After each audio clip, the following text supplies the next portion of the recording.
Leg piece.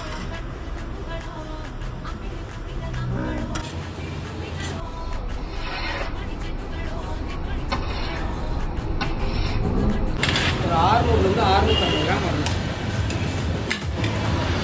இப்படி plate அடிக்கணும். Okay. Plate அடித்தோம்னா அவங்களுக்கு நல்லா திருப்தியாக இருக்கும் சாப்பிடுவோம். 1 கிலோ அரிசியில் எத்தனை பார்சல்லாம் வரும் பிரியாணி? இப்போ 600 கிராம் ரேஞ்சில் எடுத்திங்கன்னா முட்டையோடு சேர்த்து 600 கிராம் எடுத்தீங்கன்னா 8 பிரியாணி எடுக்கலாம். இதே வந்து 650 கிராம் எடுக்கிறீங்க அப்படின்னு பார்த்தீங்கன்னா என்ன ஆகும்னு பார்த்தீங்கன்னா 7லேருந்து 7.5 பிரியாணி தான் வரும். ஓகேங்களா? இந்த மாதிரி எடுத்தோம்னா 650 கிராம் வரும். இந்த பிரியாணி வந்து நாங்கள் 140 ரூபாய்க்கு செஞ்சோம்.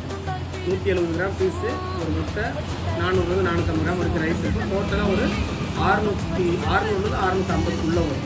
இந்த குவான்டிட்டி தான் நம்ம கொடுக்குறோம். இப்படி தான் நீங்கள் கொடுக்கணுங்கிறதுல எப்படி வேணாலும் கொடுக்கலாம்.